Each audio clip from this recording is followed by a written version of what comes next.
In this video, I'm going to walk you through my entire 8-step SEO strategy, step by step. In fact, this is the exact strategy that I used to rank on the first page of Google for competitive keywords, like on-page SEO, video SEO, keyword research tools, and thousands of others. Now, I should warn you, this video isn't going to be a bunch of high-level fluff. Instead, everything I'm about to show you is going to be super tactical and actionable. Keep watching. Let's face it, SEO can be hard. And it's even harder when you read the same advice over and over again. You know the stuff I'm talking about. Optimize your title tags, share your content on social media, publish great content. Oh, publish great content. I didn't think of that. And hey, this advice isn't completely useless, but it's not going to rocket your site to the top of Google. Why? Because everyone with a website is following the exact same advice. So to rank above them, you need to do something completely different, which is exactly what I'm going to walk you through right now. Starting with step number 1, find an opportunity keyword. An opportunity keyword is like a regular keyword, but better. I'll explain. You probably noticed that Google's first page is packed with more stuff than ever before. For example, take a look at the first page for this keyword. You've got a bunch of ads above the fold, a featured snippet, a questions box, and news results, which is exactly why now I focus almost 100% on opportunity keywords. So, what are opportunity keywords? Opportunity keywords are keywords with a high organic click-through rate. In other words, they're terms that don't have a bunch of stuff on the first page that distracts people from the organic results. Let's look at an example. A while ago, I created a page on my site optimized around the keyword SEO checklist. And as it turns out, SEO checklist is an opportunity keyword. Yup, there are a few ads on the page, but that's not really a big deal. It's actually, in a way, a good thing because it shows that people are bidding on that keyword in Google Ads. Other than that, the first page is pretty clean, which means the focus is on the organic results. Nice. Bottom line, look at the search results before picking a keyword. If it's packed with stuff, consider going for an opportunity keyword that's gonna get you more clicks. With that, let's move on to step number 2. Check out the content competition. Okay, so you found an opportunity keyword. What's next? Well, most people whip open WordPress and start writing. But that's actually a huge mistake. In fact, that's what I used to do back in the day. I'd write something that I think would rank in Google. Today, I know better. Today, I analyze the first page results to see what's already working. In other words, my content competition. And once I figure out the type of content that Google wants to see for that keyword, then I start creating content. For example, look at the first page results for the keyword paleo desserts. As you can see, the results are lists of dessert recipes. So if you wanted to rank for that keyword, you wouldn't want to write a blog post like what makes a dessert paleo or not. Instead, you'd want a post that lists out a bunch of recipes. How about another example? One of my most important keywords is actually keyword research. And back in the day when I looked at the content that was ranking for that term, I noticed that they didn't list out tips or strategies for finding keywords. Instead, they were all huge guides. So I decided to create a guide that covered pretty much everything there is to know about keyword research, which helped me crack the top 3 for this super competitive term. With that, it's time for our third step, create content that's different or better. When it comes to creating content for SEO, you have 2 main options. Option number 1, you can create something different. Option number 2 is to create something better. I'll explain. Most of the time you want to publish something that's just way better than what's already out there. But sometimes it makes more sense to create something completely unique. For example, a few months ago, I found the opportunity keyword mobile SEO. And when I looked at the content competition, I noticed that most of the results were list posts like 9 ways to optimize your site for mobile. Now, it could have created a giant list post like 150 ways to mobile optimize your site, but that wouldn't make any sense. In this case, it made more sense to create something different. So that's what I did. I spent 2 weeks writing this ultimate guide to mobile optimization. And because my content was completely different than what was already out there, it really stood out, which led to tons of shares on social media, backlinks, and Google rankings. Like I mentioned earlier, you can also just create something that's straight up better than what's already out there. For example, a while back, I wanted to rank for the keyword SEO tools. And when I looked at the content that was already ranking, I noticed that most of them were lists of about 20 to 30 tools. Now I could have created my own list of 20 best SEO tools, but I know that that would just blend in. So I decided to create something way better. Specifically, I published this complete list of SEO tools, over 180 in all. It took about 6 weeks to test all these tools. It was kind of insane. But at the end of the day, that post did really well. In fact, it now ranks in the top 3 for my main keyword, SEO tools. Which leads us to step number 4, add your hook. This is an advanced SEO strategy, so if you're new to SEO, you might want to skip this step. With that out of the way, here's how it works. You probably already know that in general, pages with the most backlinks rank highest in Google. But how do you get people to link to you? Here's a simple 2-step process. Step number 1, figure out why people link to content in your industry, aka the hook. Step number 2, include that hook in your content. For example, last year I noticed that more and more marketing blogs were publishing content about voice search. And when I read that content, I noticed something super interesting. That's interesting. When people wrote about voice search, they almost always cited stats and data. And when they mentioned a stat, they linked to the source. Bingo. So I created a post about voice search that was packed with bite-sized stats. So how did it go? According to Ahrefs, my post has been linked to thousands of times. And if you look at those individual links, most of them reference a specific stat from my post. Now, data is one type of hook that you can use. Here are 3 others that are working really well right now. First up, we have unique techniques. Think about it. What do blogs and news sites love to cover? New stuff. And when you create something new, you've got yourself a hook. For example, a few years ago, I created a new strategy called gestographics. Because gestographics was a new approach that no one had heard of before, my post that first talked about the strategy racked up a ton of links. The next hook is to position your content as an ultimate guide. This is actually one of my favorite hooks.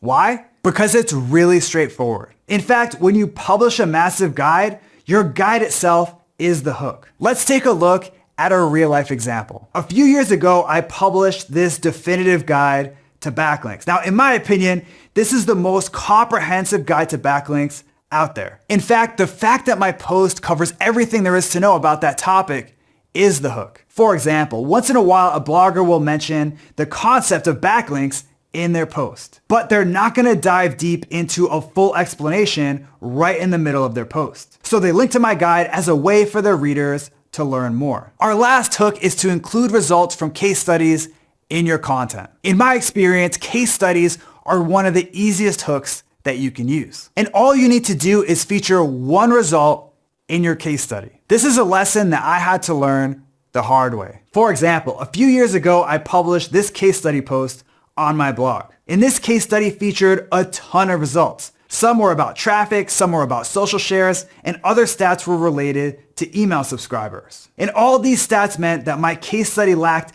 that single hook that would make someone want to link to it. And that's one of the reasons that my post struggled to get links. On the bright side, I did learn a valuable lesson from that post. If you want people to link to your case study, you need to feature one specific result. So when I published this case study about a year later, I made sure to really zero in on one specific result, a 785% increase in conversion rate. And because that post has a single hook, it gets linked to all the time. And now it's time for step number 5, optimize your site's on-page SEO. There's a lot that goes into optimizing your content for SEO. So instead of covering every single SEO technique on the planet, I'm going to focus on 2 strategies that are working really well right now. The first strategy is to use short URLs. When my team and I analyzed 1 million Google results, we found a clear correlation between short URLs and higher Google rankings. So if your URLs tend to be super long,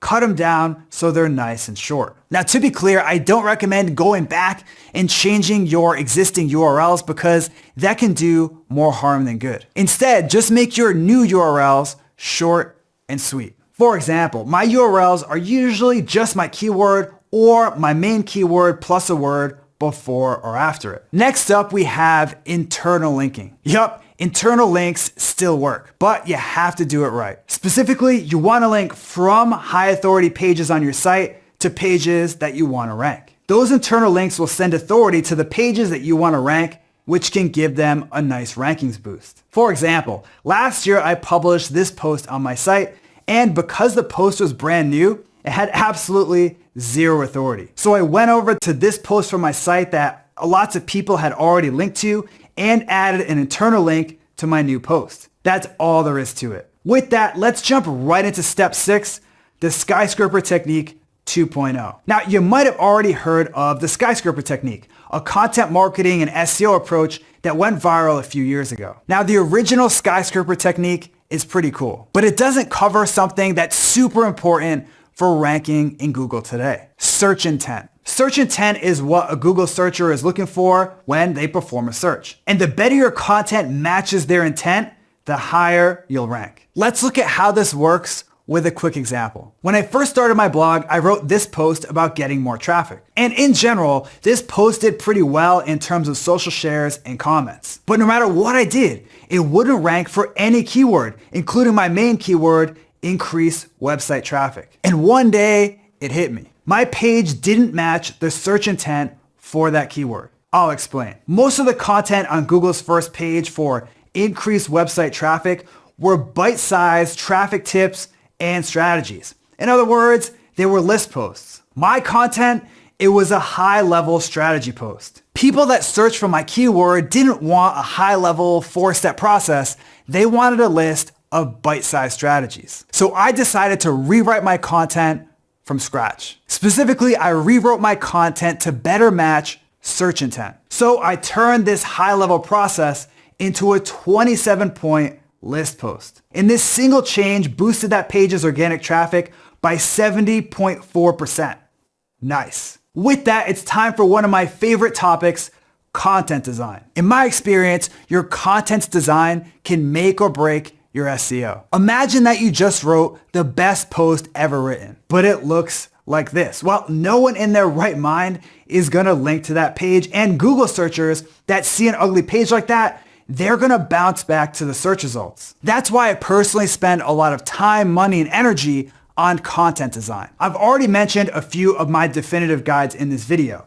In my opinion, these custom guides look really nice and they do really well. But each guide is custom designed and custom coded, which makes them really expensive to make. So if you don't have thousands of dollars to spend on every single guide that you publish, no worries. Here are 3 simple ways that you can make your content look awesome. First up, we have images, screenshots, and pictures. I use a ton of screenshots and images in every post. For example, this single post has over 75 images. Next, you can make your content look nicer with blog post banners. Post banners are those custom-made images that go at the top of your post. Now, sometimes I use a 220 by 220 pixel image in my intro, and sometimes I go with a giant banner. Finally, we have charts and visuals. Not only do charts and visuals look really cool, but they help people understand complicated stuff from your post. And they don't need to be super fancy or expensive to work. For example, in this article, I explain how every version of your site should redirect to the same URL. Now, it's kind of hard to picture this idea in your head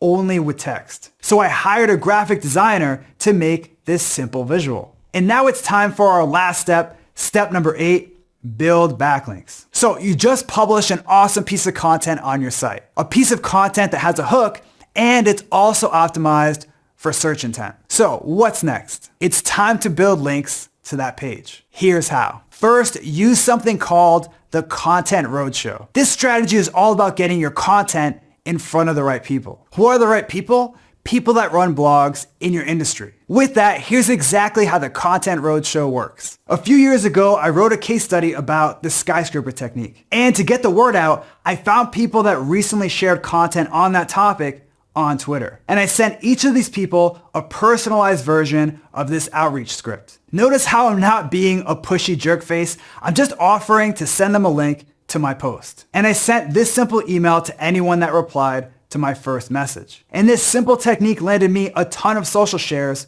from authority bloggers. Next, you want to use broken link building. This strategy is pretty simple. First, find a broken link on someone's website, then pitch your content as a replacement for the dead link. For example, a while back, I wanted to build links to this giant list of SEO tools that I publish on my site. So I found broken links on marketing blogs and sent the people that ran those blogs a simple outreach email. And because I helped the person out before I even asked for anything, they were happy to add my link. Now, before I end this video, it's time for a quick bonus strategy: encourage comments and community. A few years ago, a Google employee made waves when he said that comments can help your Google rankings. Personally, I think he meant that comments and community can indirectly help your rankings. For example, people that feel like they're part of your site's community are going to be more likely to share and link to your stuff. Either way, I've found a clear correlation between comments and rankings. So how do you get more people to leave comments? One thing that's really helped me is to reply to every comment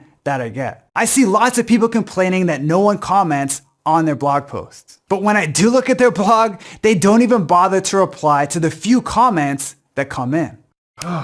The truth is, if you want to build a community on your site, you gotta reply to comments. In fact, I just did the math on this. Last I checked, we have about 25,000 comments on the Backlinko blog. And about half of those are me replying to people, and I have zero regrets about replying to so many comments. Why? Well, these replies show that I care about their thoughts and comments, which turns random people into loyal members of the Backlinko community. So that's it for my 8-step SEO strategy. Did you learn something new from today's video?